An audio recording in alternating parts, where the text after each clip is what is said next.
Hello, everyone, fellow Harry Potterlings. Welcome to the very first episode of Harry Potter and the Totally Normal Hangout. This is an idea we had a little while ago to talk about the books, and we figured this was the perfect time to kick it off since the second Fantastic Beasts movie just came out. So today we are going to discuss the crimes of Grindelwald.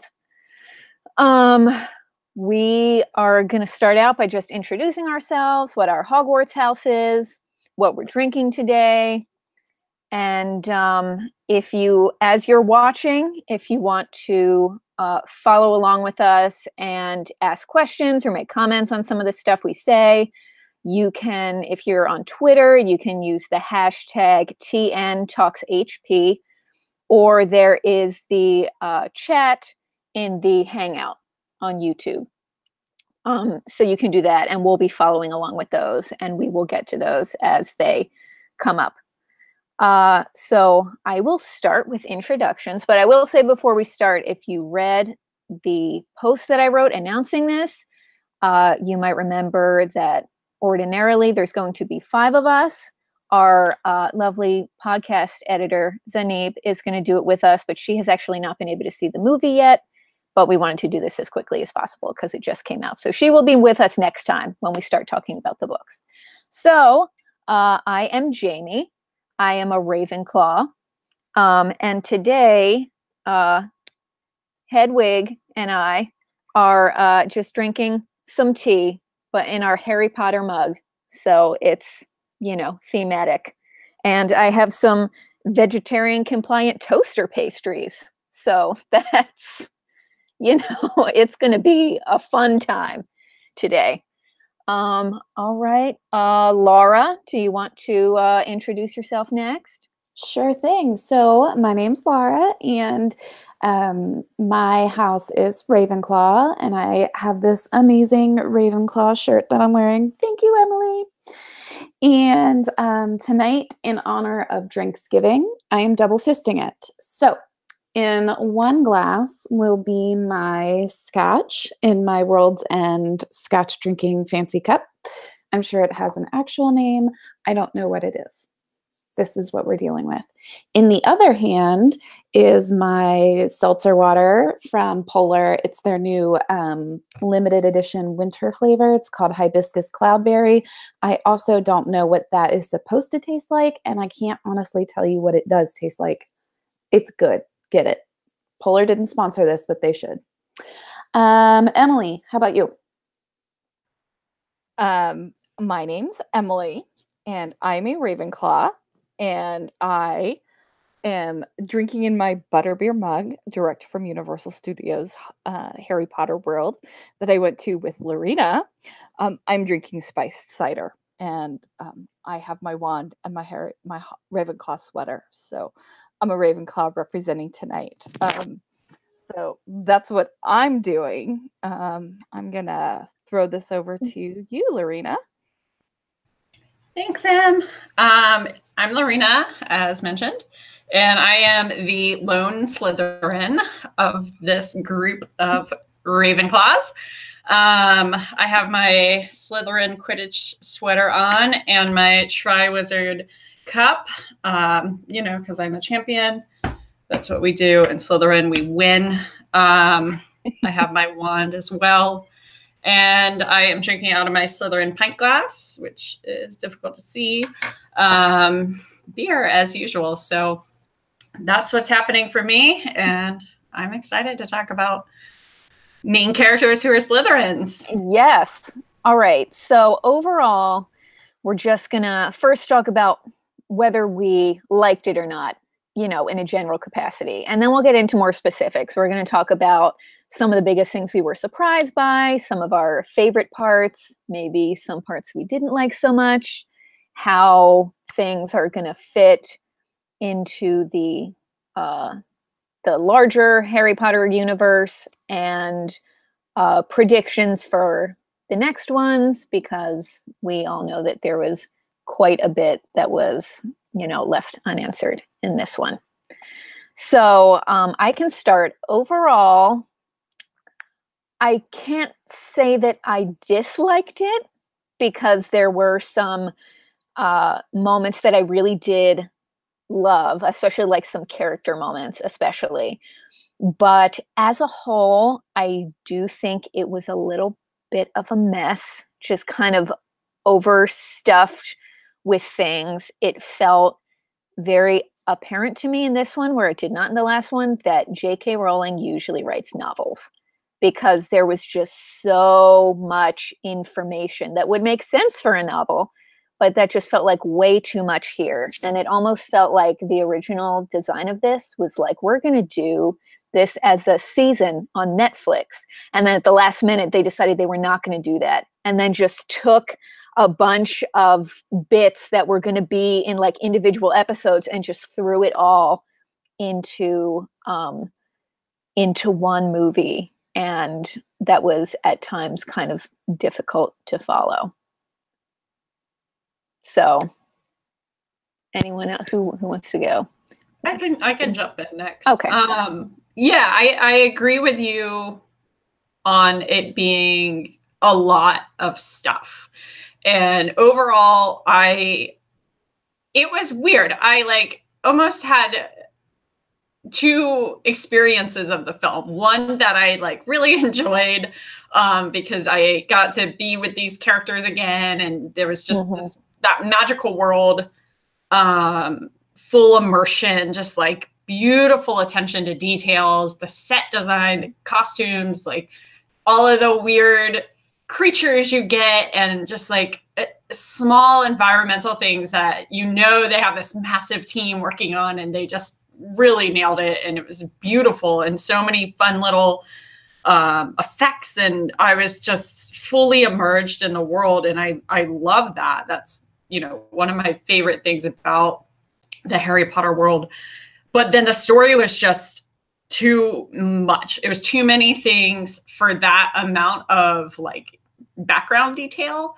And so it was just like, it was almost like in Fahrenheit 451, when they have the screens and they're just constantly having the information put into their brains, essentially. It kind of felt like that. And so I'm trying to follow this really, what turned out to be kind of a complicated story, where they're giving you little hints to help you get it later, but in a non-straightforward way, when everything else isn't straightforward. So it just became like, confusing, I think. And that took away from my overall positive feeling towards it. But I didn't dislike it. I just didn't really like it. That weirdly makes sense, though. And I get that. I had, maybe it's because I enjoyed seeing all the creatures, and I get that and maybe I was a little bit more forgiving. I enjoyed seeing so many of the other aspects that were there, that I liked it. There was a lot that was going on, and I was more entertained. And I know, Lorena, this is one of your pet peeves about when I'm watching a movie, that I'm always doing something else. I'm always going to pull up playing on my phone or something.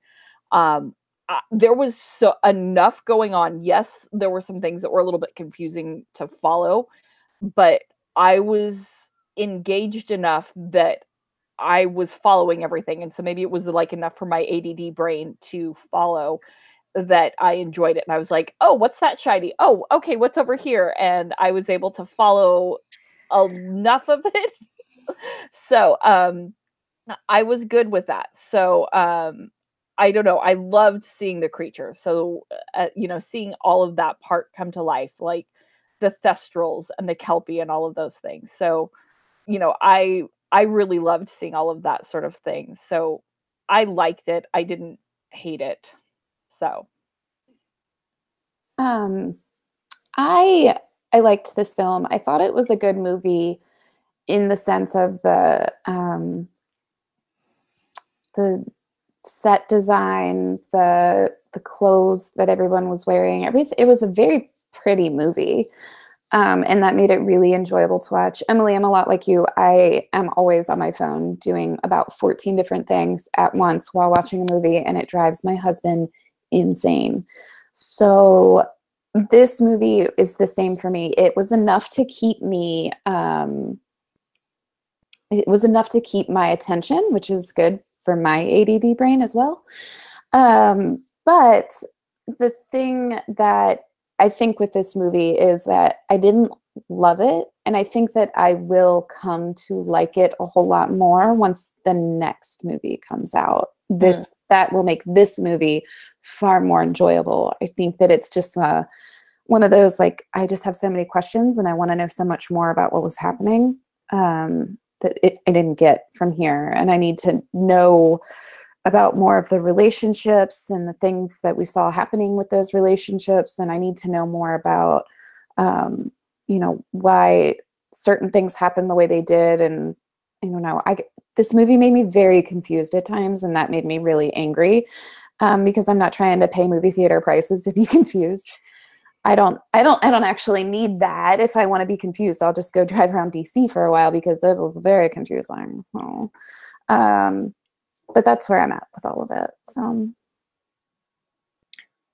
that's good. I think we have some similar thing, but enough differences where as we go on, I think it'll be, good to talk about more specifics. So I guess we will start out by talking about sort of the biggest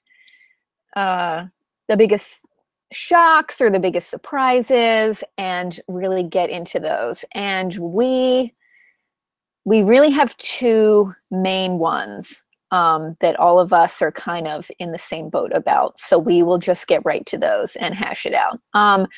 The first one, and probably the biggest, thing in this movie, is Credence. So the movie seems to imply that Credence is Dumbledore's brother. And I feel like they wanted this to be a moment because it's the very last thing in the movie. So I feel like they wanted people to be like, oh, what? And I saw it with my friend, and at the end we kind of looked at each other and we were more like, what?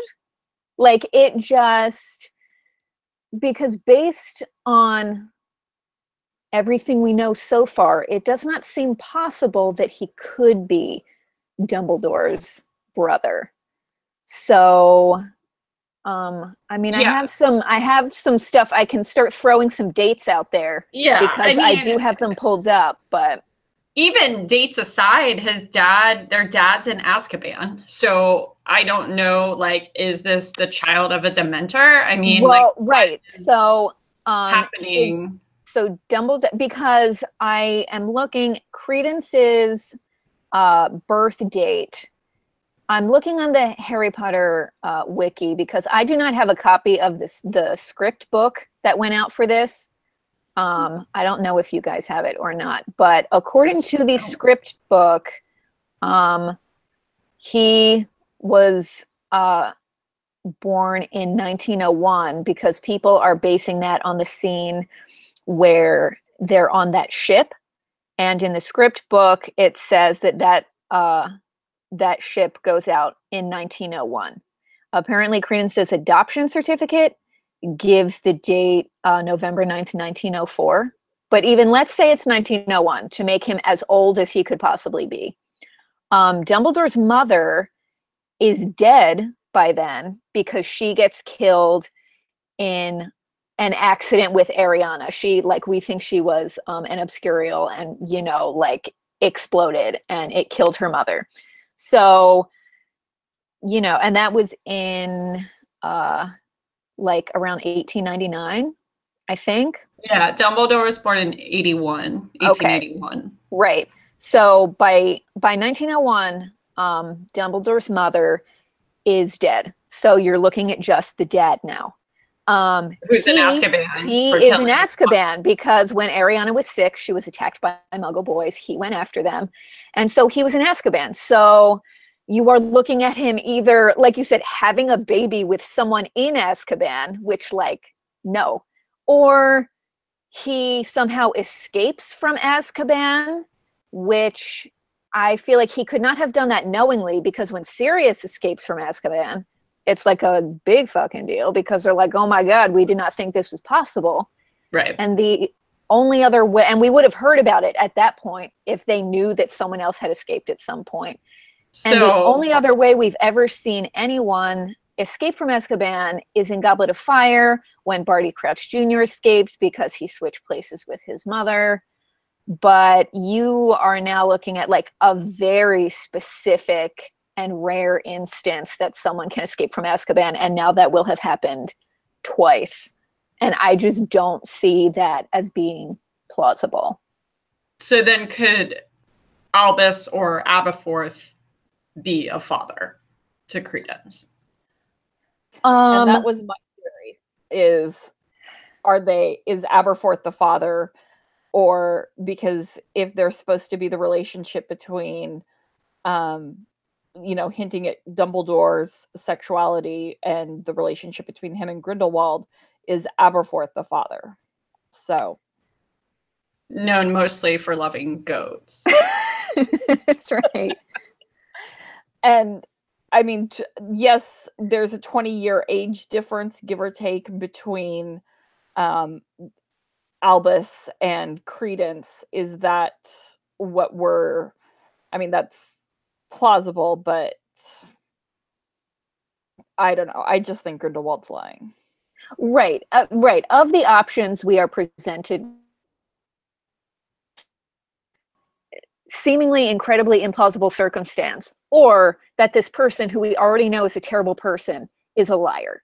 Like, which one of those two seems more likely? But I think it's maybe possible that Credence could be in the Dumbledore family somehow, could be like a cousin or something. Like, we don't know much about the Dumbledore family line other than like Dumbledore's nuclear family. Like, there must be more, but yeah, because the Phoenix came to him. So what was like, why would the Phoenix respond to Credence and like come to him unless he was a Dumbledore? Was it a real Phoenix though? Well, right. That was my question. Like, I think Grindelwald is fully capable of, transfiguring some other kind of bird into what looks like a phoenix. I don't know. And the thing was that what phoenixes can like appear to, the members of their family, like when they're really needed. And like, do you have to know that you're a Dumbledore? Because like in the last one, Credence was not having a good time. Like there were a lot of times where he really could have used a Phoenix friend and there was nothing. So I don't know. Right. Maybe they don't go transatlantic. So Mr. B Natural on YouTube has asked if JK has started a retcon for this. What do you think? Would she do that to this universe?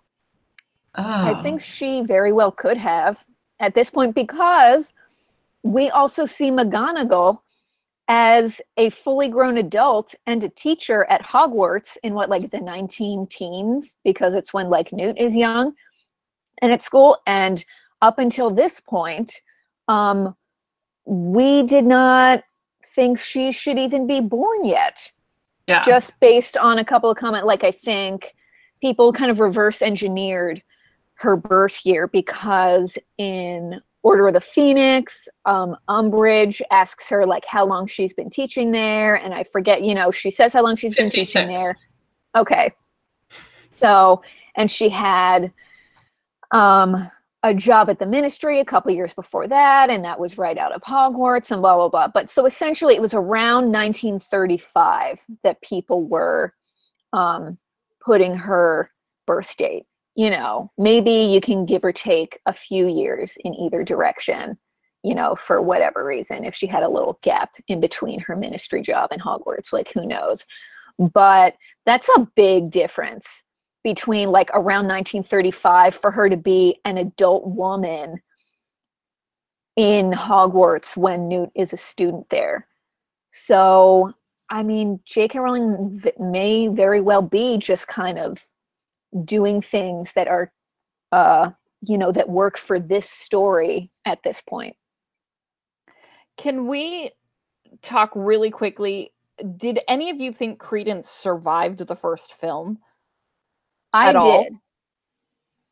I did. did. And I Yeah. feel like because after he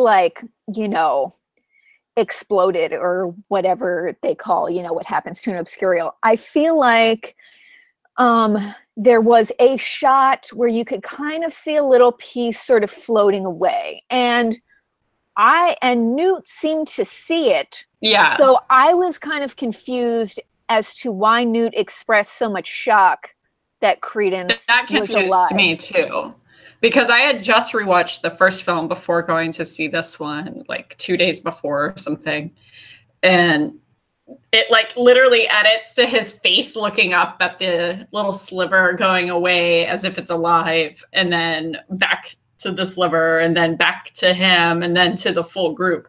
So it's like he knew, okay, Credence is alive, but it's also possible that he was just lying, because it feels like he kind of has been working for Dumbledore since before we met him in the first film, that he was sent there sort of indirectly via the Thunderbird, but also like knowing something else might be going on and to like keep a lookout for it.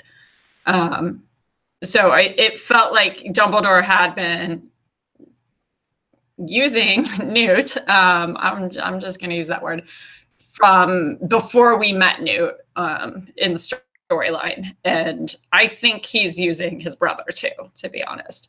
But that's how Dumbledore rolls. He likes to use people. So using Theseus?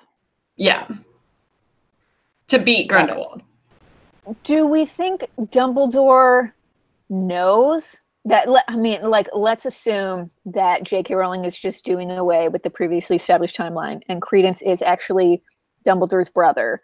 Do we think Dumbledore knows that he has this brother out there? Because he certainly knows that Credence is important, but how much he knows about the specifics here is confusing, because Dumbledore never tells anyone anything. No. Like, this is his thing throughout the series. Like, I don't understand what would have been so hard about being like, listen, Newt, here's the situation. You don't even have to get into all the nitty-gritty details. Like, tell him that, you think you have this brother out there. Or, because Newt comes right out and asks him, why can't you go after Grindelwald yourself? And I was actually glad that there was an official explanation for this, because I wrote a post a while ago that it seemed from the trailers when he said, like, I can't move against him, that it just looked like he wouldn't move against him, because they're cutting it in with like shots of him, glancing into the mirror of Erised, and Grindelwald is there. And so now we know that they have this like blood pact thing. But why would you not just tell him that? Like, well, maybe he knows that Newt's being watched by the Ministry, which Theseus tells Newt, you're being watched.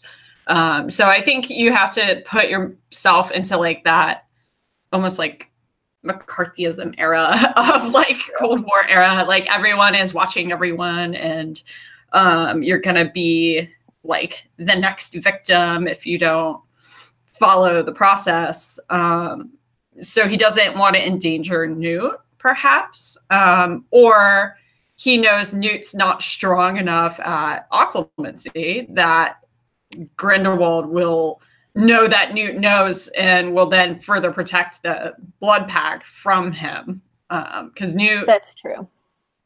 Newt doesn't know what to do, but his Niffler does. But he knows to bring the Niffler. So how, like, maybe he does know, and maybe Dumbledore has told him in a different way. They communicate differently. I don't know. It's Dumbledore's kind of weird. He's a weird cat. Can we go back to Credence for a hot second? Yeah. Because this is something else that really confused me, and I don't know if you guys feel the same. But did anyone else wonder? So, okay, at the end of Fantastic Beasts 1, you see him kind of looking up at the smoky bits, and you're like, to me, it felt unfinished. So I wasn't surprised to see Credence back, as much as I was surprised that we had absolutely no story behind what has happened to Credence in the time being. How did he hook up with the circus? How did he get to where he is? Like, how did he survive? Like, any of this stuff.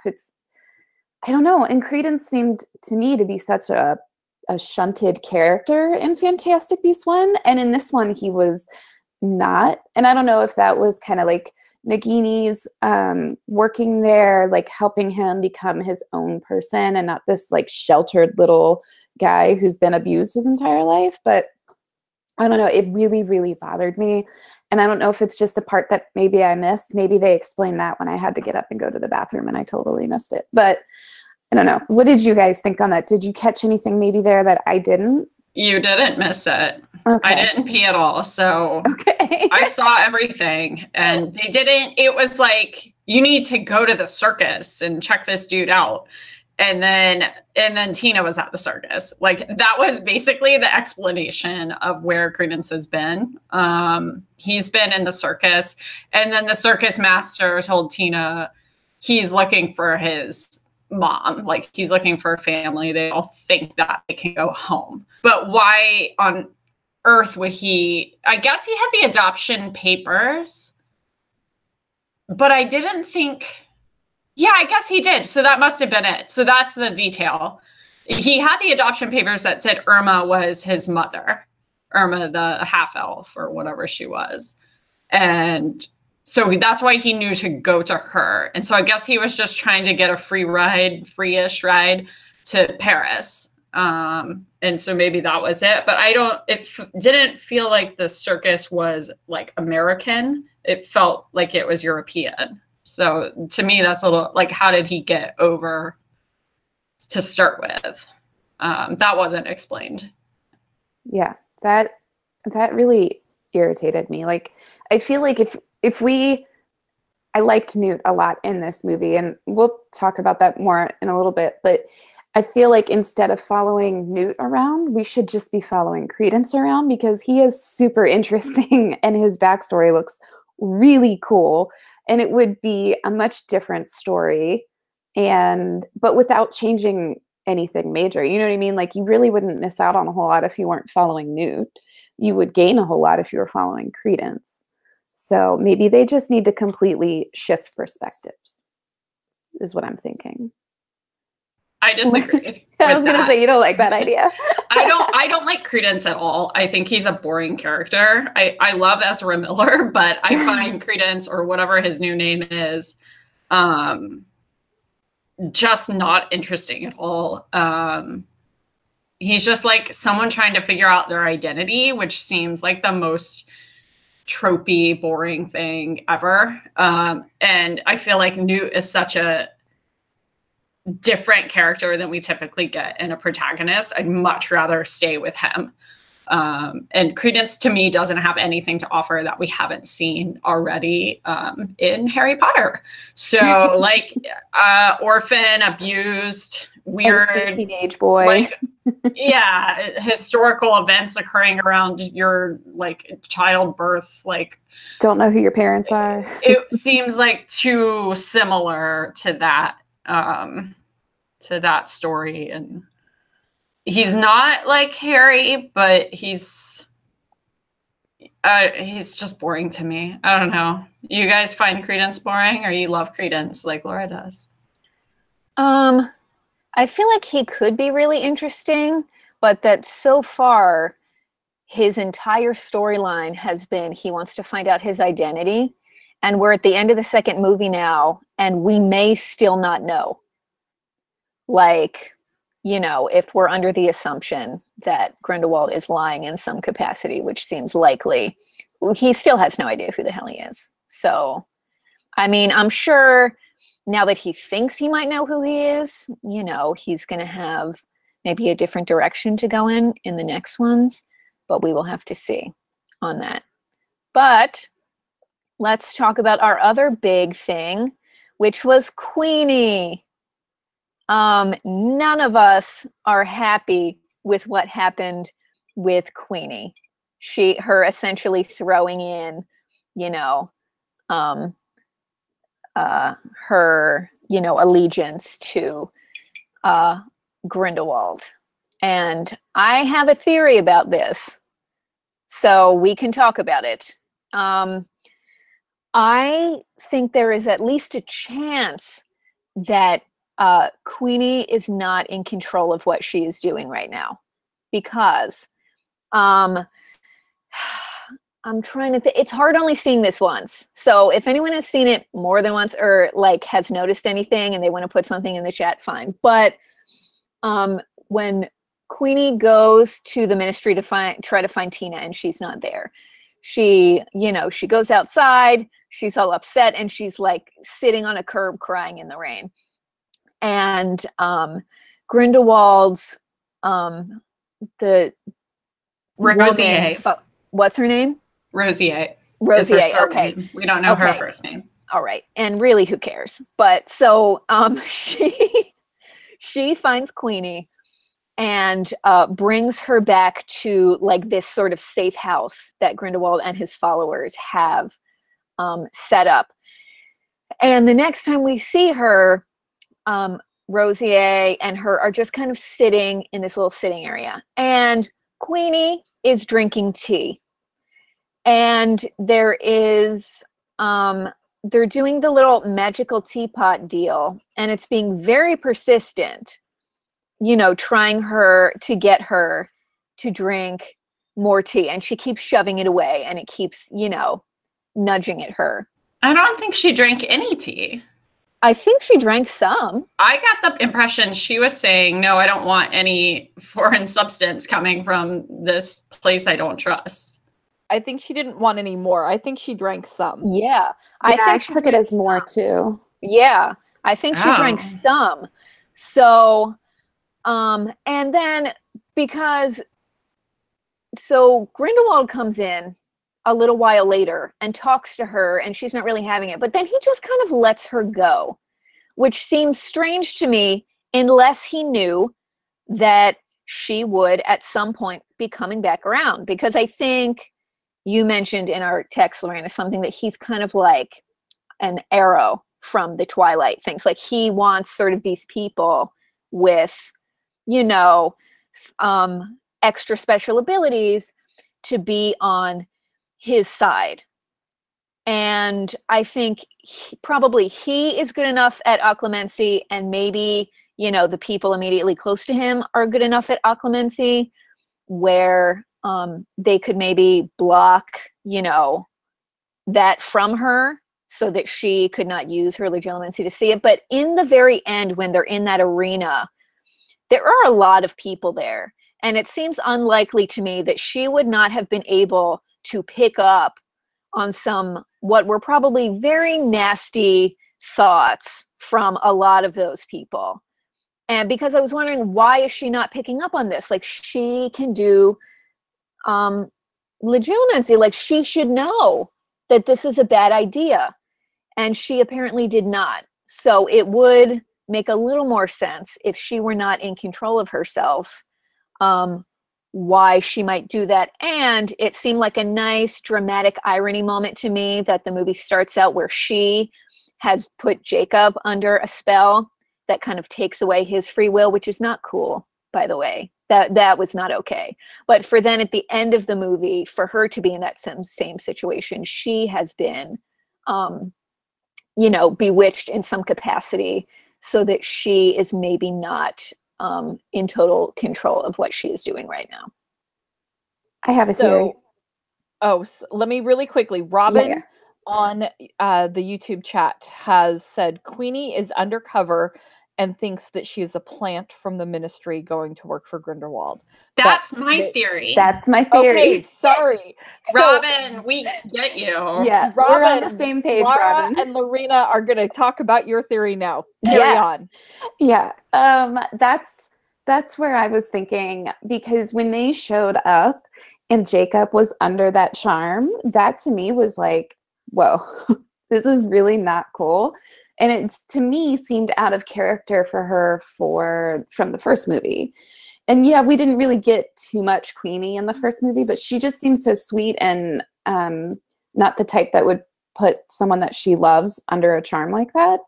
So I was thinking, why? Okay, so what's the point? Why would she do it? Well, is she doing it because she, number one, wanted to get to where Newt is, but also wanted a good reason for being there, and also needed the chance to start looking like she's slipping away, sort of. So it wouldn't be suspicious of anybody or anything when she all of a sudden was like, yeah, I'm going to go over here with Grindelwald and call it a day. Sorry, guys, deuces. And I was wondering, you know, like, did Dumbledore talk to her about this? Like, is this like a, like, kind of Dumbledore moving her around because for whatever reason? So that was really where I was coming from. Like, I think that is why she kind of picked that fight with Jacob after she took the charm off of him, because she was totally in the wrong, and he was 1,000% correct to be thinking, not, he didn't even say it, but thinking, you're a little crazy for doing this, because that's not normal behavior. You don't put a charm on someone that you love and make them go somewhere else they don't want to go. Right. So it just made so much sense to me with my own theory. What do you think, Lorena? Do you see where I'm going with my theory? Yeah, I see your theory. Your theory is actually a little more thought out than mine. My theory was more that she did. I really like yours though, so I'm like now sad at how lame mine is. But mine was that her decision to go. When he calls the followers and she touches the raven on the wall, it's almost like when he calls the followers, it only shows up to people who like truly believe and want to hear what he has to say. And so she would have to already be in that place of wanting to know more. And I think what he did in the parlor, where I still don't think she drank the tea, was that he didn't threaten her at all. He told her to leave town. He's like, bad shit's gonna go down. Just FYI, you're an innocent. Like, all you've done is love a muggle. You should leave. This is your chance to get out. And then because he didn't do what she expected, she then trusted him more. And I think that's why the raven appeared. But I think that she didn't, at the end, when she's in the room, actually trust him. I think, you know, what Jamie was saying, wouldn't she hear these thoughts and all this anti-muggle, you know, pro pureblood stuff like happening? I feel like she then would have shifted and decided she was going to go with him as a spy and as a plant, because she could read minds. And so she would know he was lying, first of all, and that she could control it. But if she didn't have like pure heart of, like, if he didn't, the fee and fire would have killed her. Right. That's my thing. If she wasn't of pure heart. So I don't think she could have been as planty as Laura thinks. I think it had to be that she still had this desire to reunite their worlds, but she didn't have the same end, like, need as Grindelwald. So Grindelwald wants to just kill all the muggles, basically. And like, she doesn't obviously want to do that, but she doesn't think he wants to do that. And none of his followers right now, except probably his like tight inner circle, believe that about him. They think that he wants to have like a better world where they can all live together and they'll essentially subjugate the muggles for their benefit.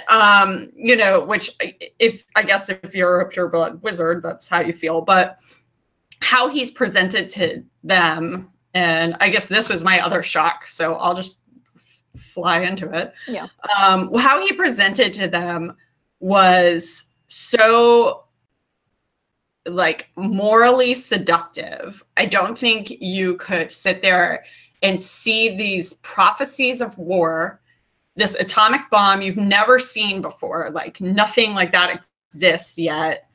And then just like say, having been through the Great War, you know, oh, cool, like Muggles can all kill each other in this other war, which is gonna impact us because we live in this world too. Like, it just felt like there's this moral obligation to stop the Muggles from having this second world war. And him using that as the bait, I feel, was like so perfect. And it was surprising to me. That was surprising because it was like so like propaganda wise, like on the nose and just like eerie, but also how can you now, like us today, say, I would not stop World War II from happening. Like if I had the option, I would just let it ride out and all those millions of people die. Like that, to me, it was like, that was surprising that I felt myself like morally pulled by Grindelwald. So I could see where the characters would feel that desire to go with him. I don't. And here's why. Here's my only thing with that. Overall, yes. And if he were anyone else, I would say absolutely. But my thing is, everyone already knows who he is and some of the things he's already done. Like we first see him in this movie in prison because of some of these awful things that he's already done. He has already killed people. He's like, I mean, in the beginning of the first Fantastic Beasts, it starts off with like all the newspapers of like, you know, people are terrified of this guy. He has done all this awful stuff. So the people who are in this arena, I don't think they don't get to pretend that they don't know any of that. Like if he were just some guy who came out of nowhere and we're saying all of these and, you know, blows into his weird magic skull hookah and like shows people that can like somehow tell the future because it's showing, you know, these things from World War II. Sure, I would say like people would be perfectly reasonable in saying like, oh my God, like we cannot let this happen. But he doesn't care about any of that. It's going to be an equal exchange for him. Like he wants to kill a bunch of Muggles. Like we know this. So, you know, his thing is like, what, we need to kill the Muggles so that they don't kill each other. Like that doesn't fly with me. Like people know who this guy is and the things he has done. And it is willful ignorance, I think, to be like, oh, I don't know. He's making some pretty good points. This is sounding pretty good. It doesn't work for me. Can I jump in on this train of thought? Yes. So, not to get too political or too preachy, but I'm going to throw this. Same thing. I already know where you're going, so please do it. Out. But if you have, for instance, a reality TV star who is well known for being a shyster and for not paying people, or for having a fraudulent college, or for having really horrible stakes, so his state company went bankrupt, you know, you would think this person is a dump truck and won't ever be president because look, he's cheated on all of his wives with other people and that's not very moral and we don't want someone like that leading this country. And that person even says, I could shoot someone on Fifth Avenue and I would still get elected president. People would still believe me. And then it happens. Mm-hmm. And you're like, but how did this happen? There was so much proof and so much evidence. It was right here. It showed you right here when it said, this person is a terrible human being. And so I feel like in this instance, you have that whole fake news and propaganda thing that kind of comes up and you can say, well, none of that ever happened. That's fake news. And it's an alternative fact and whatever. And I think that Grindelwald gets away with a lot of stuff because he says, well, the Ministry of Magic is violent and look, they killed this girl first. They brought violence here to this peaceful protest. And you're like, it's not a peaceful protest though. You're actually like Charlie Manson kind of doing really horrible things here. And you're trying to kick off a war. Yeah, it's a lot. It's very similar to the peaceful Nazi demonstration that ended in the death of that girl. Yeah. You know, which is sad because it's a real event, not a fictional movie. But yeah, it has that similar feeling. I was just surprised at how like into it I was. Like, I don't want to join Grindelwald personally, or Donald Trump, or hypothetical example. But you know, I just thought, wow, they did a really good job with it.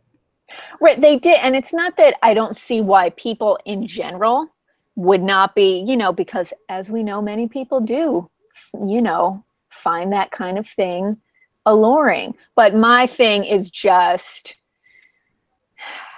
I don't think people get to pretend that they don't know what they're signing up for with that. Because, so let's say that none of our theories about Queenie are accurate and that she really did this. As far as the first movie was concerned, she's a little like bubbly and maybe her personality is a little flighty, but I did not think that she was presented as weak or stupid. And if she really has been taken in by Grindelwald and has joined his side, I think that is a very weak and stupid thing to do. So I will be very upset for her character if it turns out that that's the case, because it's hard to come back from that. Yeah, my comment is what Dumbledore warned Theseus about. He said, don't go into the rally. He's going to do a rally, and don't let Travers send you into the middle of that to stop it. And I think what Dumbledore was saying is, I know what Grindelwald is capable of doing. And he knew exactly what would happen at that rally if the Aurors went in. And it played out exactly as Dumbledore expected. And so Theseus is only alive because Leta sacrificed herself so that Theseus and Newt could get out. And I think that, you know, the fact that they had that person there to do that for them is great, but like it's not, Dumbledore knew what Grindelwald's capable of. Like, when Madame Pickery, who is totally savage, and I love her, I used to not love her, but now I do. When she was like, well, he like turned 2 of our guards, so, you know, we had to cut out his tongue. And she just like matter-of-factly said it, but it was real. Like, you can't let this guy talk because that's the talent he possesses, is he has this silver tongue. And so I think that you can blame these people all you want, but when you have this magical dude, you know, speaking into their hearts in a way that a human president or human reality TV show host can't do in actual reality, they can't magically talk to you. It is a little different. I mean, we have to give them that, at least that moment. And Dumbledore got so deep in, he made a blood pact with this guy to not fight him. And you better believe Grindelwald knew what he was doing when he made that blood pact. Like, he was like, oh, you're the only person who can beat me. I know how to stop that from happening. Here it goes. I don't know. Emily, what do you think? I don't blame Queenie. You know, I definitely, there's so many other things that I think we need to talk about. I think we have talked Queenie, I was about Queenie and everything. Yeah. Okay. So if we don't have, okay. So I feel like we've been maybe a bit negative so far. So let's move on to some of the things that we liked. It's Fantastic Beasts, and it's technically Newt's series, and we have not really talked about him yet, but I loved him in this. I thought he was so adorable. Like, one of my favorite little thing from the whole movie is when he and Jacob are talking about like Tina, and Jacob's like, you know, you should pay her a compliment. And Newt says, like, she has the eyes of a salamander. And Jacob's like, oh my God, you cannot tell her that. But later on, he like, I even said to my friend, I was like, oh my God, he's going to go for it. And he starts to tell her, and like she finishes the sentence for him. She knows what he's going to say. And like she gets him so well that she knows that that's like a sincere compliment from him, because that's like the most just like beautiful and unique thing he can think of. And I just think he is so sweet and adorable. I love that part about him. And they like the production design, the costumes, the sets, like that was all just fantastic. And while it's not, I mean, when we did go back to Hogwarts, it was a different era of Hogwarts. And while we still haven't gotten the answer to why you can apparate into Hogwarts, I want to know that. But there's so many other things, like even the detail of the house robes that were from the 1920s and how they had aged those sort of things. And I know we shared the meme. At what point did Yumbledore, thank you, Wendy, if you're watching, for that little thing. At what point did he think that these three-piece tweed suits were why did he give these up and go for the bejeweled long robes? And why did you change these things? Because damn, we all are really loving young Dumbledore. And I also, Jacob, if he had not been a muggle and living in America, I definitely think he would have been sorted into the Hufflepuff house and been a housemate of Newt's. I would squarely place him in Hufflepuff. I think he would have loved to have been close to the kitchens and definitely made fast friends with the house elves. So those are my few little thoughts on Jacob and his Hufflepuffness. I love Jacob, and I actually one of my favorite things was Jacob and Newt together in this film, and I think their friendship is just really fun, and it's so light, but also like it builds off of that first film where Newt just took him in, and it was no big deal, and then like, Jacob's teaching Newt how to deal with humans, and like Newt's teaching Jacob how to deal with wizards. Like it's like this weird, or deal with magic, I guess. It's like this great little relationship between them, and they're so funny. Like Jacob's character is so funny, and I feel like those two actors have perfect comedic timing with each other. And every time they were on screen together, I just got so excited. One of my faves was when they were in Flamel's place, and I know we all love Flamel, but I really liked that Jacob's like, "Hey, Newt, Tina's up here. Like, you might want to come up." And Newt's like trying to not be murdered by this lion bird thing, so he can like unlock its chain. And it was just like this great dual scene between them, and I love that. I love that pair. I loved in this movie Niffler. So much so that I had to bring my Niffler pop out to join us. Fun fact, I bought this pop at Chicago Comic-Con before I even saw the movie, based on the fact that it was this cute. So this is the reason that I watched Fantastic Beasts for the first time, because I bought them and then I was like, I should know what I bought. Because then the coins made sense in his little pouch. But I thought that the Niffler really made this entire movie so much better. Like, it was so good with him, with the little baby Nifflers in the beginning.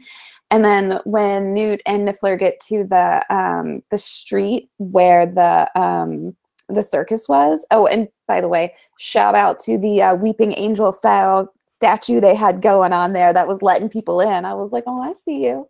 I see you. So, and I'm also not blinking, so I really see you. Jamie, that's a Doctor Who reference. Okay. Just FYI, the rest of us get it. We know you don't get it. So Okay. I figured. Yeah. Hashtag TARDIScuss. But so that scene where he lets Niffler out, and I was like, ooh, seems like a terrible idea.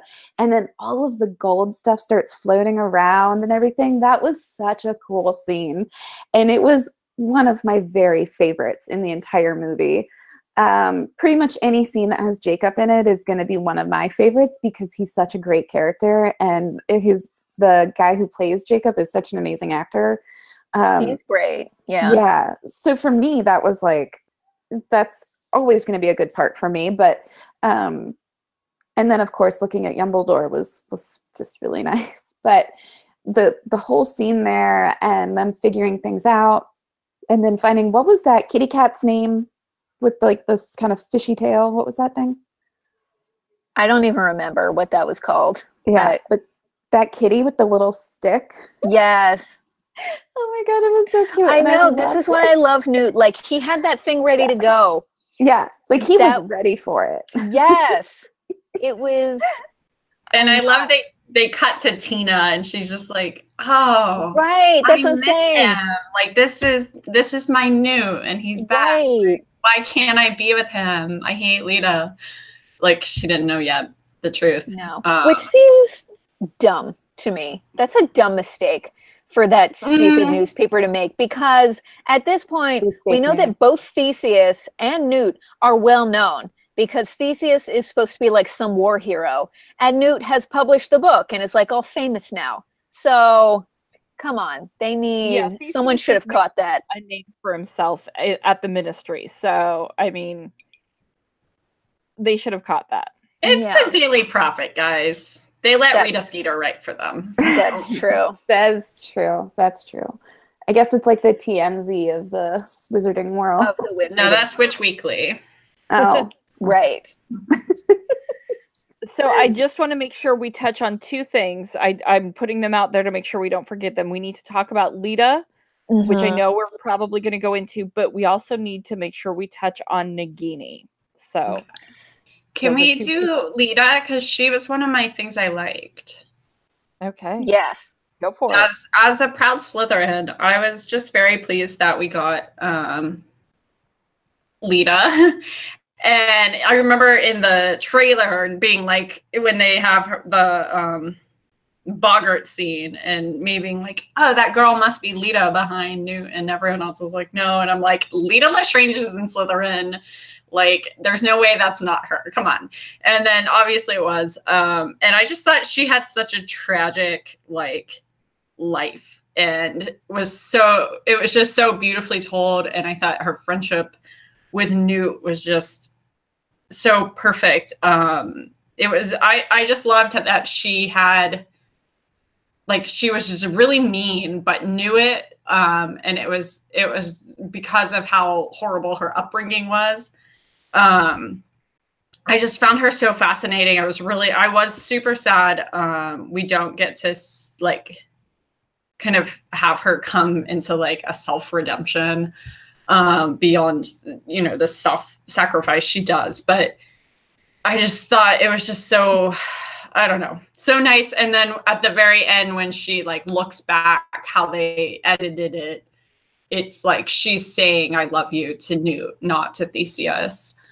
Even though I don't think Theseus picked up on that. But it was like this great edit moment for me as a viewer, being like, okay, we know she's always loved Newt, but she knew that Theseus was the better choice to marry, because it would be like better for Newt ultimately. And so I think that was her thinking. And she just, I don't know, I felt there was just so much like great about her. And then this part where Dumbledore talks to her at Hogwarts, and references like his dead sibling, and that they have this like bond, and she can confess and like be free of this emotion, this constant companion of regret that he has. I thought that was, I don't know, it was just like really beautiful. And I just loved her character, even though it was sad. Yeah, I'm a little, because I liked her too, so I'm a little disappointed that we didn't get more from her. Like, we still don't really know, like, because there was the whole thing at Hogwarts where, like, Newt got expelled, but we know she was sort of involved somehow. So like we didn't really get that backstory. We don't really know how she and Theseus got together. It's just sort of like presented and it happened. Like I would have, and I know at least because in the trailer there was this shot, there was like a very fancy party scene and she's in like this fancy sparkly dress and like that got cut obviously. Yeah. But so, you know, there was more there that we did not get, and especially considering how much extraneous stuff I felt like we got, like, you know, Newt's like assistant lady who who really did nothing except just like, you know, it's like a cute thing that like, you know, she's super into Newt and he's like oblivious, he has no idea. But like all these things sort of were there, and I would have liked to see more from Lita instead, I think.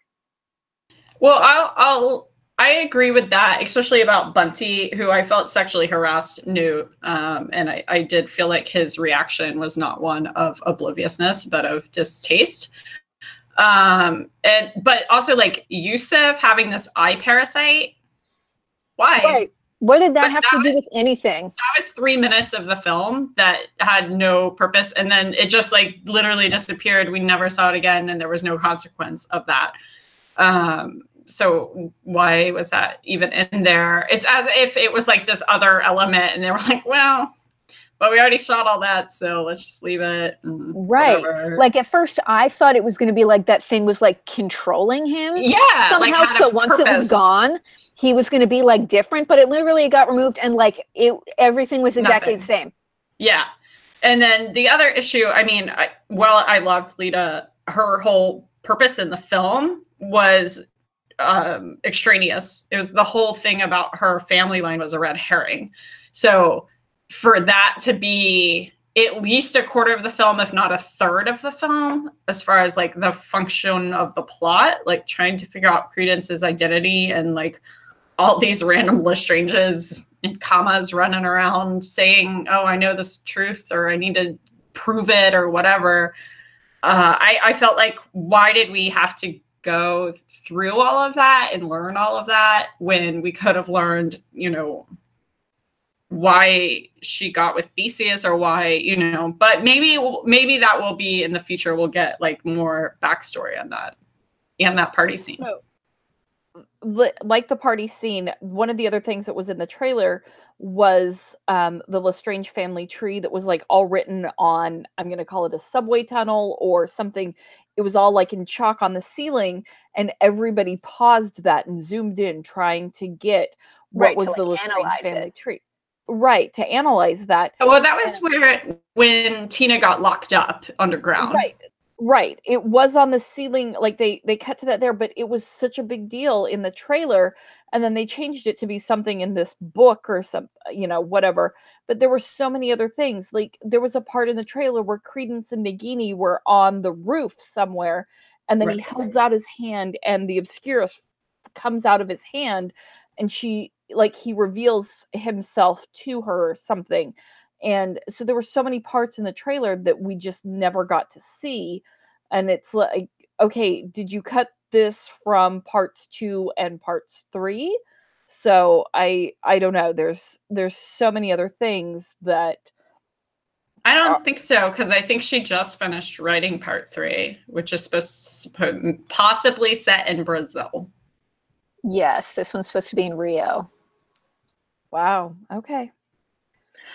But so, and speaking of things that seemed important and then never really came to fruition, Nagini's, it was like a huge deal when we found out who she was, like when it was announced beforehand. People were like, oh my God, Nagini, whether they were positive or negative about it, whatever. And then the only thing she seemed to do in the movie was like follow Credence around and like try to be there for him while he was sad about stuff. So, I mean, like, I'm assuming she's going to have a bigger role in the next one, but I don't know. It seems strange to me to kind of introduce her here and then she does almost nothing. I don't know. What does anybody else think of Nagini? I mean, I feel like we had to at least see that she chose to not go to Grindelwald. Right. And see that, because we know how her life ends up. If she is in fact the same Nagini, but she looked like it in snake form. So, but yeah, otherwise I was like, why do we, why is she here? She didn't have that much screen time though, so I wasn't too annoyed by it. And she isn't dead, so we're gonna get, more info on her probably to come. So Mr. B Natural on YouTube definitely wanted our thoughts on Nagini, and he's very in favor of Claudia Kim. So likes her as an actress, and we are, I think, all in agreement. I was surprised to see her at the very end at Hogwarts with everybody else. So I was surprised by that, and I wonder if there will be, if Newt does anything, since he has experience with creatures, if he does some sort of care for her in snake form. But Yeah. I think, Lorena, you had an interesting thought about how it features in future films, how Nagini comes to be with Voldemort, because eventually we know she becomes a Horcrux. Did you want to? Who had the idea about talking to Voldemort? I think that was Lorena's thing in here. Yeah. But it's just, it's one of those things. It's Where is it? I don't remember my thought, guys. It's sad because we know how it's going to go for her. Like, she's at Hogwarts at the end on the bridge there, and like that's where she dies later on, like all those years later. Totally. Jamie bringing it down. Like, it's just so, even if, like, Newt can try to help her, which he probably will, because it's Newt, because they talk about the whole thing that, like, eventually she will be a snake permanently. And anything he tries, we know it's not gonna work necessarily, or not gonna stick, because we know that she is gonna end up with Voldemort. And right. So Lorena, I think you said something along the lines that it was Nagini whispers to Voldemort in the orphanage, or to Tom Riddle. Oh, that's what we're talking about. I don't know enough. Yeah, it was a passing comment. But when it's in the film, I don't know if it's in the books, and there may be a retcon to the whole thing, so it may just not even be real. Like, maybe she isn't even gonna be a Horcrux at the end of this. We don't know. No, I was just saying, because when Dumbledore visits Tom Riddle Jr. in the orphanage, he's like, snakes come to visit me and they whisper things, and that's when Dumbledore's like, hold on, what? You speak snake? Okay. That's not good, but it's not terrible, but it's not good. Right. And that was, to me, maybe Nagini started coming to him then and speaking to him. That was just my passing thought of, like, how does Nagini meet Voldemort? And why would Voldemort trust Nagini more than any other snake, and maybe Nagini isn't totally full snake at that point. So perhaps she's coming as a snake and then revealing herself, which would be more creepy. So let's not get into that. But do we know what year Voldemort was born? It's like 20 something. 30 something. I did see something that Dumbledore lived to 115 and created 0 Horcruxes. Voldemort lived to be 71 and created 7 Horcruxes. So I know that much, but I don't remember what year. Yeah. Well, it'd be like 98 minus 71. Right. Okay. Were you going to say something, Laura? Yeah, so I have a thought real quick before it just skitters out of my mind totally, or slithers in this instance. So my thought is this, and we were saying earlier about how we were a little bit disappointed in how quiet Nagini was, and she just kind of followed Credence around. And I felt that while I was watching the movie. It really did upset me to kind of just see her there. Like she was like a sideshow freak and she was imprisoned and she wasn't happy. And then she's following Credence around. And I was just like, really? Like, I'm a really big fan of strong female characters. And so I was just like, come on, don't do her dirty like this. Like, give her something. And I think we got that when she decided not to follow Credence and go with Grindelwald. And I feel like that was her taking her first stand as a individual. When we see her at the end on the bridge at Hogwarts and everything, I think that is Nagini becoming, I don't want to say a human being because she's, I guess, not a human being. She's whatever. They call her a maledictus, and that it's like a blood curse. So I think she's still a person. Just right, with like this curse, was. I don't know. So, but she's becoming her own being. We'll say that. She's becoming her own being. And I think that, you know, maybe that's what ultimately leads her into becoming with Voldemort. You know, she's standing up for herself and she's becoming stronger and she thinks that she's, you know, getting better and better at judging people and stuff. And unfortunately trusts Voldemort, which a lot of people did and bit them on the ass. So, but that was just my only thought, was that during the movie when I watched it, I was like, oh God, you know, like I don't want to see her just following around person after person.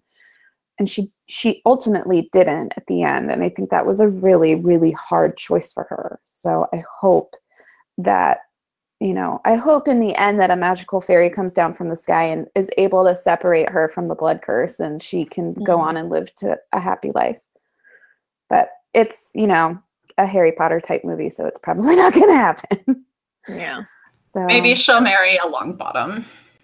I know. Maybe. That would be great. So Tom Riddle was born December 31st, 1926. So I don't know if we know exactly what year this movie took place. This one was 27. Okay. It's set in the very beginning, which I could. Small side note. It said 1927, and one of the first shots we see in the movie, the text says American Ministry of Magic. What happened to MACUSA? Right? Thank you. Right? In the last one, why is it American Ministry of Magic all of a sudden? Like, even if they think people would not remember that acronym, put Magical Congress of the United States of America. Yeah. American Ministry of Magic. Like, that was one of those things. It was like immediately, and I was like, what? Are you kidding? Yeah, I thought that was annoying. Even watch the first movie. That was, you know, at that point, stupid. Right. Such a big deal is made that, like, you know, the government is different over there, and it's a whole different thing. And here are the, you know, it's just, and then it just American Ministry of Magic. I was like, Pickery is a president. She's not some minister. She is Madam President. I will say I did like that they cast a bunch of French actors to play the French roles, and they spoke in French and subtitled it instead of in English with accents, like in Goblet of Fire. That I was pleased about that. I did find the one character who was working for the Ministry to go kill Credence, but was actually working for Grindelwald, who also looked exactly like Travers. He seemed super German, like weird, not, his name was kind of German. I don't remember it now. And also, I don't remember what happened to him because I don't think we ever saw. I don't even know. Yeah. For being in France and with all the other callbacks that we got to other things, I'm surprised. I was waiting for, even if it was just a background character, that we were going to get a character whose last name was Delacour, because that's the French character we know, and they were in France. And I mean, we got other things like McClagan or everything else. Yeah. From other throwbacks, but we got no Beauxbaton student. Yeah, I don't know. It's, yeah. Disappointing. For all the little things that they put in there, that seemed to me like it would have been the perfect one because they were in France. And it would have been a wizard because her grandmother was Vila, not her grandfather. So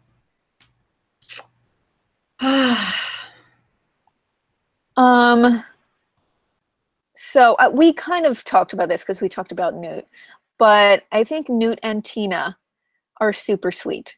And we kind of know that they end up together.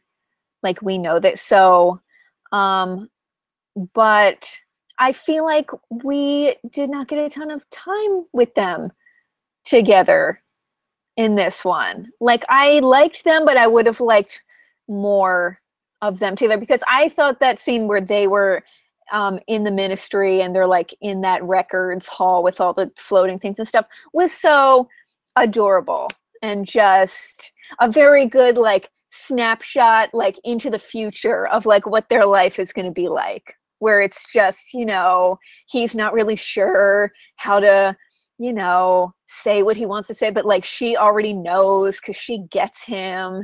And I guess there is technically angst because like she's dating some other guy in America, like who knows, like some idiot, and like you know, she thinks he's engaged to Lita, but like I like that we can get just like a sweet romance where there's not a ton of like angst and like drama about them being together. Like, just let some cute people just be sweet together. I thought it was nice. And then they had to bring in those creepy not snakes, cats. Those that weird weren't cats. Yeah. So That part was kind of weird to me. Like, I didn't really get why the records lady turned on them. I Me didn't get that either. Because at first I just thought it was like she knew they were imposters, so she kind of like raised an alarm about it. But there were like a couple shots of her that seemed very like significant. Like there was like something else going on there, but we never found out about that. Yeah. And what I did love with Newt and Tina is they like called for the records. The light showed them where they were, and then they just like were preoccupied with themselves so long that the light went away, and I was just like, I love you guys, you're so cute. Because they're just sweet. I don't remember if we talked about this in the texting or not, but Eddie Redmayne has said in an interview for this movie specifically that he thinks of Newt as being on the autism spectrum somewhat. And so I don't know if J.K. Rowling takes that into consideration and that's how she sort of writes things, but that's at least how Eddie Redmayne plays it, which I like, because I feel like we need more autistic characters, but that more often than not, when you have an autistic character, that's their entire personality profile. They're just the autistic character. And in this one, like Newt he's just Newt. And like he has, you know, and Jacob is his friend and thinks he's great. And like Tina totally gets him and, you know, is in love with him. And it's just, I think it's really nice. And I love that he like went from the beginning not wanting to be hugged by his brother to the end being the one to initiate it because he understood the loss and the trauma his brother had just gone through. I thought that was really well done, really well written to have both those in there. So yeah, I really liked Newt in this movie. I was not a very big fan of him in the first movie. But I really liked him in this movie. He just, to me, seemed more connected to the people around him and not just the creatures in his briefcase that got away. But knowing Newt better through this movie, I can see why then in the first movie he was so distressed that all of these creatures that he loves and protects and cares for got away. So that made sense to me. I do wish we had more Newt and Tina time, but on that same vein, I really, really wish we had more Tina and Queenie time. Yes. I felt a huge disconnect in their relationship, and that really bothered me. Like, they always seemed like when Queenie went to the ministry to go look for her and she wasn't there, and then she went outside and was crying, and then, you know, like they just seemed to be missing each other. And then even when they were at the rally at the end, and like Tina watched her sister go through that blue fire and was just like, I know, Tina's pretty straight-laced, so. Right. That's one of those things. If I saw my sister, you know, thinking, you know, watching some like, you know, what's the equivalent of like a Nazi up there talking, and she's like, I don't know. I think I might like what this guy's saying, but I would not be standing there just like looking worried. Like I'd be flipping out. Like I was thinking that because she was just standing there. I was like, I would have hexed her if it were me to incapacitate her somehow to keep her from going with him. Like she kind of like yells after her once, but that's all we really get. Like that was surprising to me. Yeah.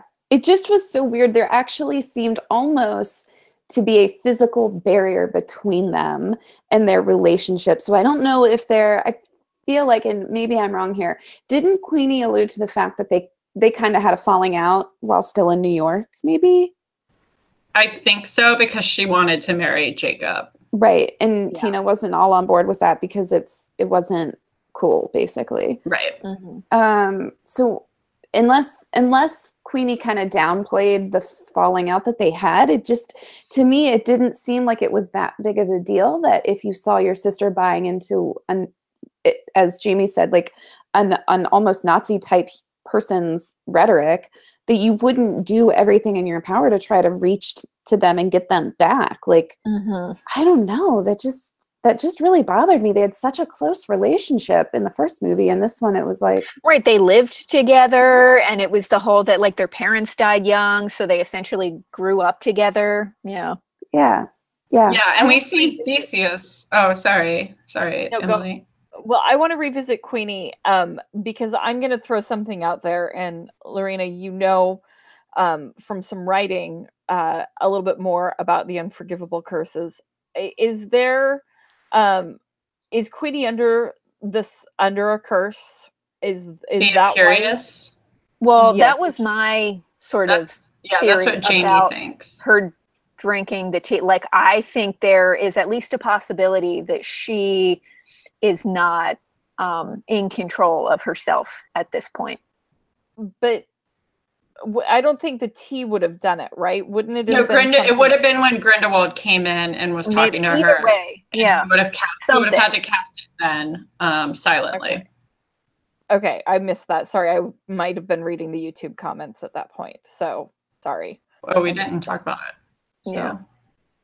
Okay. I don't think. I'm just saying in the film, that's when he would have been able to cast the spell, but he didn't do it out loud. Right. Because I just hearing you guys talk about this, there's no other way. The more I think about that she would have just sat there through that rally. Yeah. Right. Because her whole thing was, she wants to be with Jacob. That's her thing. She wants to be with him. And at the end of the movie, she leaves him behind. So she still doesn't end up with Jacob. It doesn't make sense to me. I don't know. And she's so overwhelmed by all of the emotions around her in the rain. And then she's suddenly not after that meeting. Right. That's my thing. There are just a little too many things to me. And look, I mean, it's a very overstuffed movie. It may just be that, like, these things happen just because that's how they were written. And we're just, like, not worrying about little details like that. Like, it's happened. But J.K. Rowling always seemed to me to be very detail-oriented. That's why so many people love the Harry Potter movies, because there are, details for everything. So, yeah, there were just a few too many to me that did not add up, that made me think that maybe she is not in control. And I will say, I fairly recently reread Goblet of Fire, and that's the first time we really get to know, the unforgivable curses, but specifically the Imperious Curse. And when Voldemort is when he's reinstated into his body, he uses the Imperious Curse on Harry, and he does not say Imperio. So it's like we see him do the curse, forcing Harry to bow, but without using words to state the curse. So we know from canon that it isn't required to audibly say the spell incantation for that unforgivable curse in particular. It seems like Crucio always requires, Cruciatus Curse always seems to require an incantation to make it happen. But Imperio seems to be a little more, you're able to use it without speaking. So right. If you're talented enough, you can do it. Yeah. Yeah, and we know for sure Grindelwald is. Yes. Because Dumbledore is the only person powerful enough to go against him, and he was the only person powerful enough to go against Voldemort. So yeah. Speaking of, I mean, I know we kind of talked about young Dumbledore a little bit and like how we liked him, but did we like Jude Law as Dumbledore? Because I did. I thought especially in the scene when he's looking in the mirror of Erised, he was really good. Even though that's still kind of sad that after all this time, that is Dumbledore's biggest like desire. Like his sister is dead from like an accident that he was kind of involved in. You would think maybe that not, you know, happening would be more important to him than his like emo ex. But after all this time, it's still Depp is Grindelwald because ugh. Right. That's one of those things, like, because I thought because we know that they're going to meet eventually in these movies, and like I thought Jude Law was really good, and I mean, I guess he had the most to go on based on, you know, everything we know about him, so he has, you know, a better basis. And like I thought Johnny Depp was, I mean, like, we're not going to get into the entire like Johnny Depp debate about whether we thought he should have been in this or not, because that's a whole thing, but just he's in it, and I thought he was fine. Like, it was, you know, he was Grindelwald, whatever. I think it's almost unfortunate that Colin Farrell was so good in the first one, because I really loved him in that. I thought he was super, I really liked him in it. And so now it's like, that's how we kind of got to first know the character. And so to have him here, like, as in this other form now, it's like, okay, I don't know. To me, Grindelwald's always just like a more attractive person. And when they've cast him as a younger person, like, he's always been more attractive than Johnny Depp's portrayal of him. So I don't know. I feel like I liked how charismatic Depp played it, because I think that is Grindelwald, and like that's his superpower. But I didn't think he was hot enough to match with Dumbledore. Like, why would, I mean, the heart wants what it wants, but like, why would Dumbledore go for that? Like, I wouldn't. Like, well, what? My question is, was Grindelwald always the way he is now, or did he get worse? Like, was Dumbledore once very much on board with Grindelwald's whole philosophy, and then at one point jumped off? Or did Grindelwald maybe not used to be quite so extreme, and then it escalated?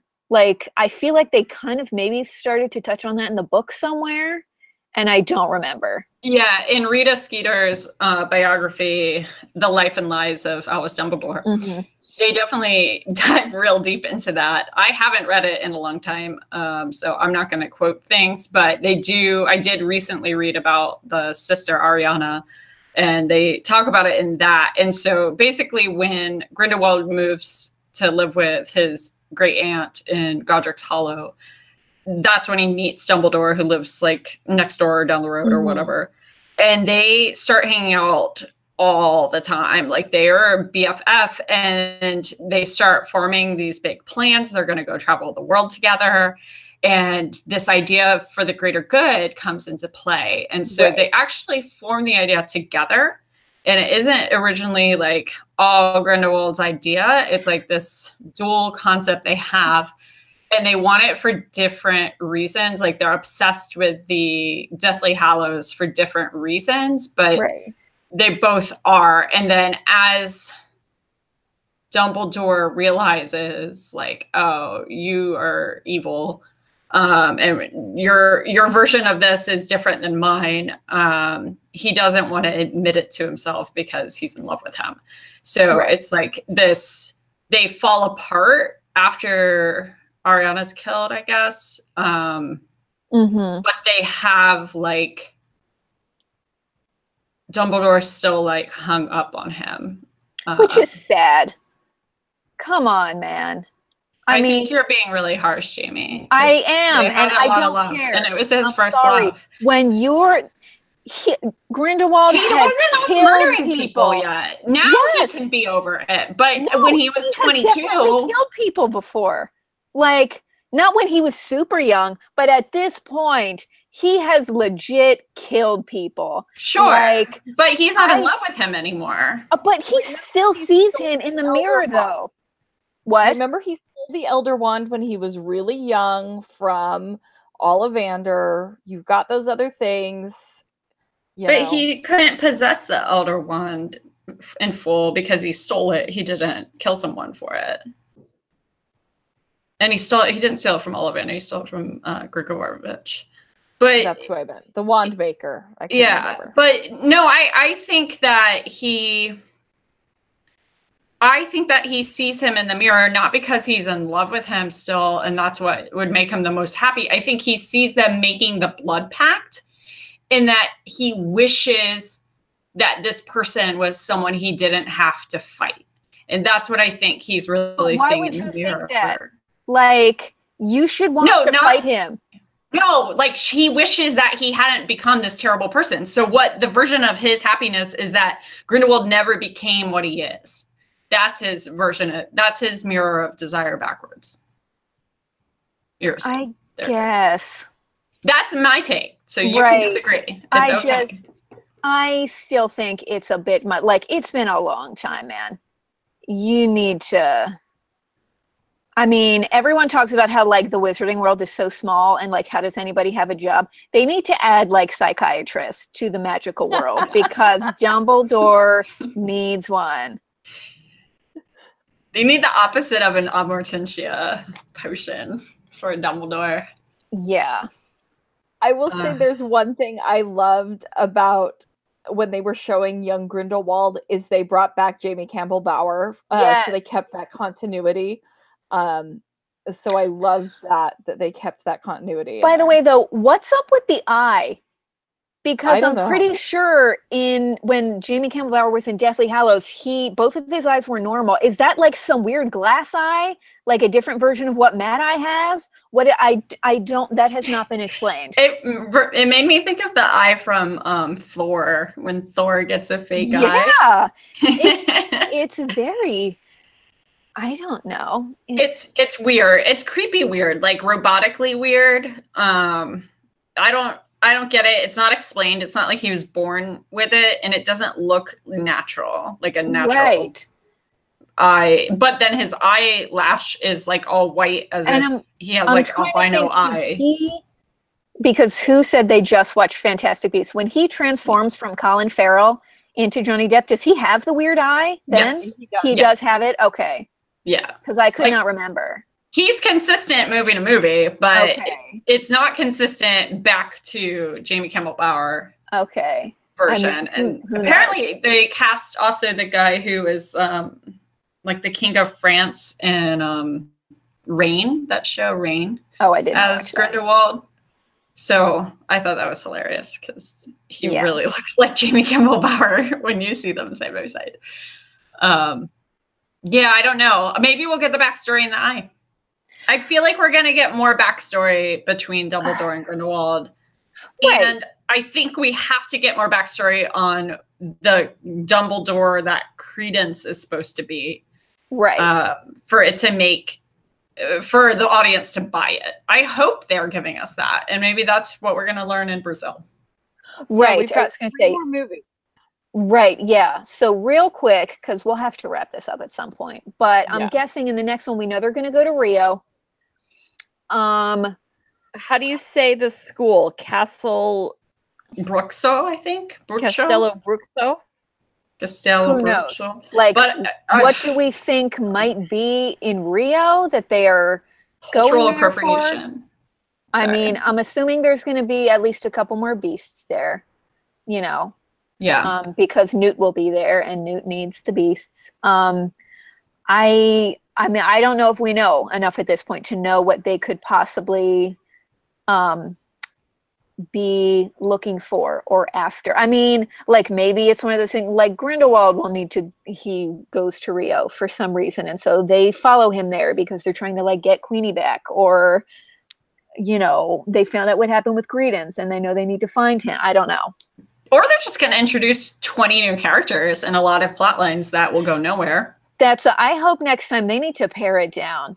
I hope that this one was the very like exposition heavy movie that laid the groundwork for a lot of stuff, and that coming up in the next ones they will be a little bit easier to follow. Do you think the Shaws are going to come back in at any point?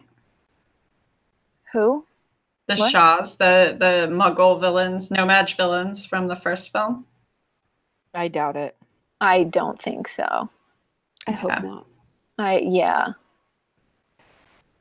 But I don't, just like show me Newt and Tina flirting on the beach in Rio. Seriously. Like that would be a delight. So I just wikied the school, and we've got Libaceous Barrage and Joao Coelho. I'm saying them wrong, but those are South American wizards, widely considered one of the world's most famous potioneers. So that's somebody who's a famous Brazilian wizard. And we've got somebody else who's a renowned Quidditch team from Peru who would have attended the school. So Are there years for the potion making people? Because like if Grindelwald is doing this thing where he's trying to like collect people who are like, you know, have these really fantastic abilities for his side, like maybe he goes there to try to get them or something. it doesn't. It doesn't say. Oh, born pre 1909, Libaceous Barrage. Okay. I mean, that putting might a work. Portuguese flair on that. So yeah, I am The a other little bit kid- though, because we have 3 movies left. yeah. And we know that it's pretty much going to culminate with like this big battle between Oh. Grindelwald and Oh, his Yes. name is on one of the newspapers in the film. there you go. We have to So go look at the newspapers. I think he will probably definitely come into play. But the big battle between Dumbledore and Grindelwald, that's in 1945, I believe. And we're at 1927.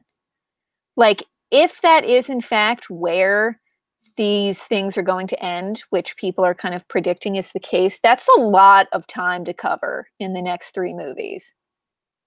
And that's sort of where Tom Riddle becomes Voldemort. Right. Is when he's finished making his Horcruxes. Great. So maybe So- that's where Nagini and Voldemort meet, and we're going to Yeah. get that in the final film. So, Laura, you've been quiet. I'm taking it all in and also hitting wrong buttons. Okay. But yeah, I think in the next film, what I said before, I really am going to stand behind, which is the next film number 3, is going to make us like this movie a whole lot more, because I think we did get a lot of exposition in this movie, and we're going to get hopefully some answers and some, not necessarily more action, but just more purpose, I think, is what I would like out of movie number 3. And also for Queenie to remove her head from her ass, because regardless of the reason she hurt Jacob, and I'm not cool with that. No. So that's where I'm at. All right. I mean, there probably is actually a ton more we could say, but then, you know, we'll be here forever. So And I'm sure as we're going through the books, you know, things are probably going to pop up that we might notice ties back to things or, you know, adds more detail.